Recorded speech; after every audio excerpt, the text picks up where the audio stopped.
tem coisa, irmão, olha, seja sábio, seja inteligente. Você já imaginou? Eu estou aqui, andando pelo sudoeste, resolvendo umas coisas, aí vou lá dentro do banco, da Caixa Econômica, resolver lá um negócio, tá cheio de gente lá, né? Você chega no banco daquele, tá cheio de gente, eu encontro lá a irmã Zuleika. Mazulete! A paz do Senhor, serva! O que é isso? Quando procurar aqui abrir o olho, irmão, não está mais. Isso não é coisa que se faça com ninguém, irmão.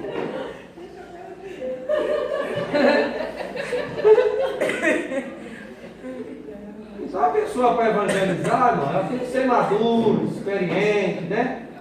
Maduro. Eu não estou te dizendo que eu convidei um pregador.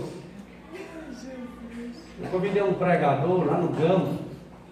Eu já vou encerrar. Lá no Gama eu convidei um pregador muito usado. E o povo não pode ver gente que fala meia dúzia de língua e profetiza. Não pode ver. Não pode ver. Ele pregou de noite. No outro dia uma irmã, esposa lá, não sei se o cara era general, não sei que era uma patente muito alta lá, não sei de onde, brabo o homem, crédulo, a mulher era crente, mas ele frequentava a igreja. E a irmã, esse profeta é de Deus, pastor. Vou levar esse homem lá em casa para almoçar, o senhor permite? Ele fica à vontade.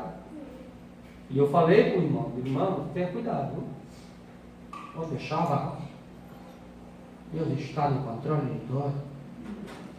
E a irmã era bem financeiramente, mandou fazer lá um almoço, daquele almoço, né? E o pregador foi lá para almoçar. A mulher estava aguardando o marido para vir também almoçar com tanta honra, com tanto. E diz esse pregador que Deus tomou ele. Aí ele foi na geladeira, chamou a mulher assim, disse: vem cá, varoa! Vem cá!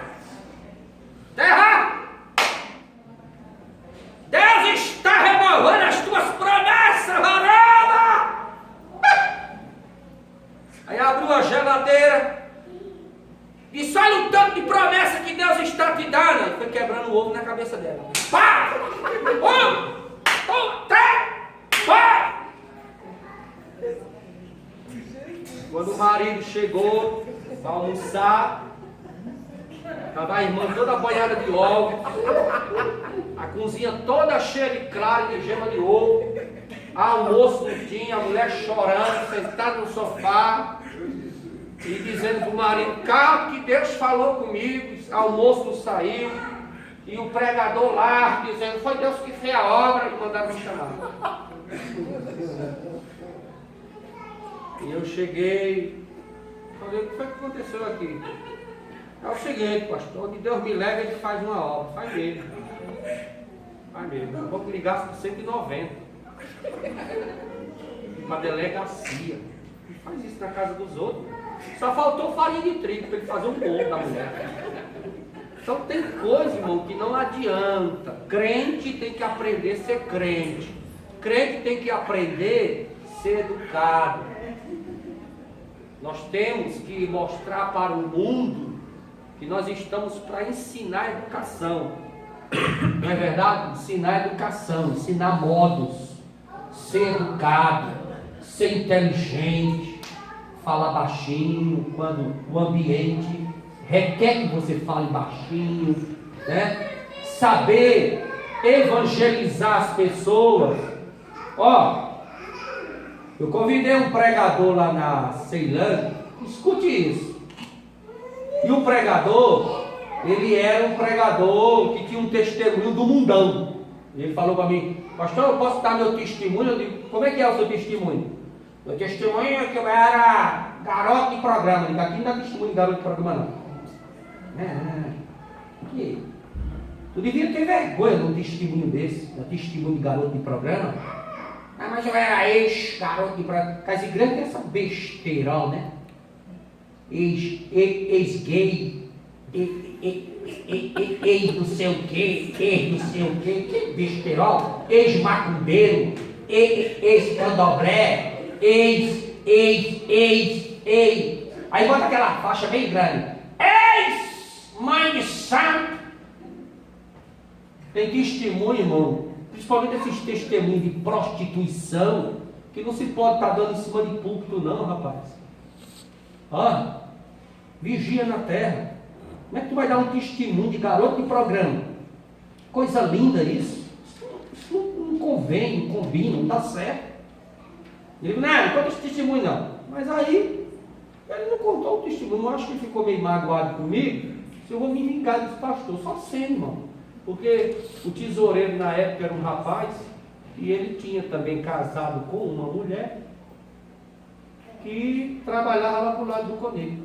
Isso, como diz, festa, igreja lotada, cheia de gente.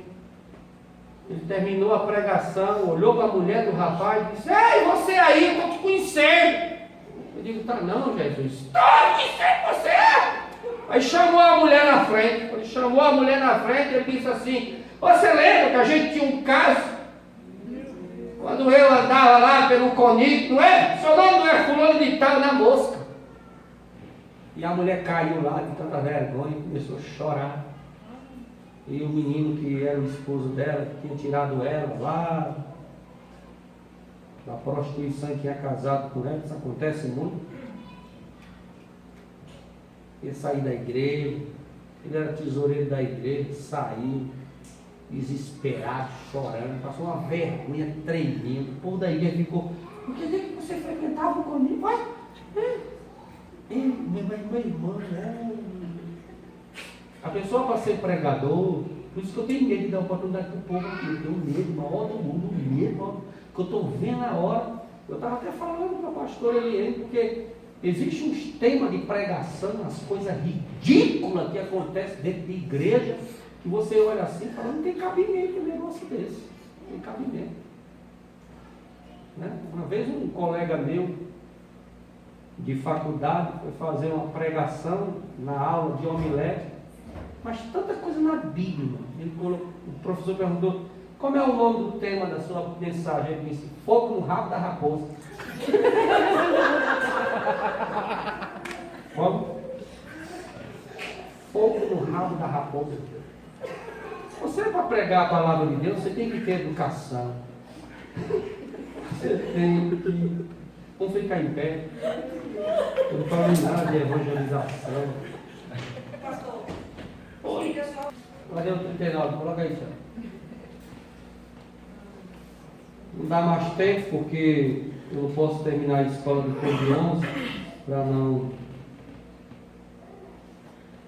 que é que diz aí? Vem aí, pastor Eliane. Quando saíram da água, o Espírito do Senhor arrebatou a Filipe, não o viu mais o eunuco, e jubiloso continuou o seu caminho. E Filipe se achou em Azoto, e indo passando, anunciava o evangelho em todas as cidades, até que chegou a Cesareia. Volta o 39. É Atos 8 e 39, É o transporte de Filipe que fala sobre isso. Ele estava em Gaza e foi para Azoto, 25 quilômetros de onde ele estava. Tem muitos crentes que não acreditam nisso, né, irmão? Não acreditam.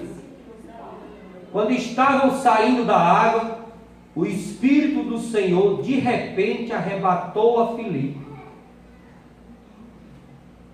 Arrebatou. O transportou para outro lugar. O eunuco não o viu mais. Mas ele não estava batizando o eunuco? Ele não estava lá junto com o homem lá, né?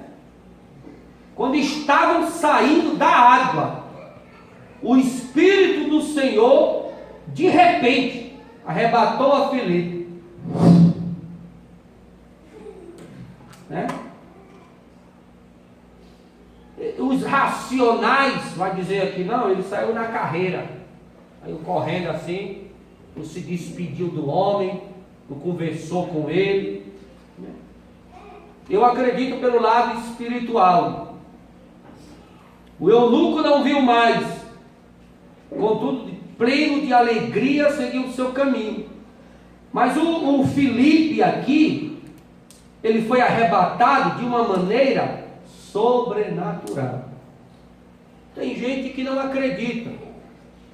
Eu não sei se você já leu o diário de Gunnar Wingre, mas no diário de Gunnar Wingre diz que Gunnar Wingre levitava, ficava dessa altura, quando estava cheio do Espírito Santo, levitava. Então, quando o bruxo levita, ele está imitando o lado espiritual do que Deus pode fazer. Não é que nós estamos imitando a bruxaria é quem imita nós. Quem imita o leão da tribo de Judá, brama como leão, é Satanás. Satanás é imitador, plagiador. Jesus é o original. Então, esse arrebatamento aqui transportou. Pastor, aí é só questão também do zelo de Deus, né? Do cuidado de Deus com o homem de Deus. Que a gente sabe que o anjo deu a ordem para que ele fosse ao deserto, ele foi caminhando. A gente não sabe o percurso que ele fez, pode ter sido muito longo, mas ele não foi transportado lá para cumprir a missão dele, arrebatado, ele foi andando. Então o zelo de Deus, o cuidado de Deus, para que esse percurso ele não fizesse de volta de forma cansativa, já com fome. Deus com cuidado dele. Aconteceu um negócio comigo, eu não costumo contar, que é para não eu vou olhar assim e falar, o pastor está viajando. Não, eu já tive várias experiências. Eu fui pregar numa cidade do Goiás e saí de lá muito tarde, mas muito tarde mesmo. E do Goiás para Brasília aqui é um pouquinho distante, né? E o irmão que estava comigo falou para mim, ó, eu estou com muito sono, mas nós vamos assim mesmo, né? Com o som ligado, conversando, tal, não sei o quê. Eu só sei que nesse muito sono, e vamos sair assim mesmo, eu olhei a hora. Eu estava em Goiânia. Já era, pelo horário que eu olhei, já faltava mais ou menos 20 minutos para meia-noite. Se você quiser acreditar, acredite. O horário que eu olhei em Goiânia foi o horário que nós chegamos aqui. O negócio foi uma coisa tão inexplicável que o irmão que quando chegou em Brasília aqui com o carro, ele olhou para mim e começou a chorar. Ele está chorando por quê? Só olha o relógio. Eu não sei o que foi que aconteceu. Não me pergunte que eu não sei explicar. Eu só sei que o horário que a gente estava lá, que olhamos, que andamos alguns metros de veículo, estávamos em Brasília. Eu não sei te explicar nem te falar, mas era a mesma hora que olhamos quando estávamos lá. Então eu acredito que Deus, Ele tem capacidade de fazer o que está aqui escrito e muito mais do que você pensar e imaginar. A gente só não pode viajar muito na maionese, mas as coisas espirituais acontecem e Deus faz na vida de quem crê e na vida de quem tem uma comunhão com Ele bastante estreita. Eu acredito literalmente que Ele foi arrebatado em corpo e em espírito. Deus faz isso, irmão. Deus faz isso. Já os racionais não creem. Dessas duas cidades de Graça até Azoto, para onde Deus colocou ele, 25 quilômetros separados. Pois é, 25 quilômetros. A pé, ele não estava de cavalo, nem estava de camelo, né? A Bíblia não diz. Não tinha carruagem. Quem estava na carruagem era o eunuco. Então, Deus faz isso? Faz sim. Faz sim. O eunuco não chegou nem a ver depois que saiu da água. Cadê o homem que estava aqui? O eunuco deve ter pensado, foi um anjo que me batizou? Assim como apareceu, ele desapareceu. A comunhão de Filipe com o Senhor Jesus era muito estreita, né? Muito estreita. Quando você tem comunhão estreita, você tem experiências profundas e tremendas que muita gente não chega nem a acreditar. Que Deus abençoe os irmãos. Vamos estar orando.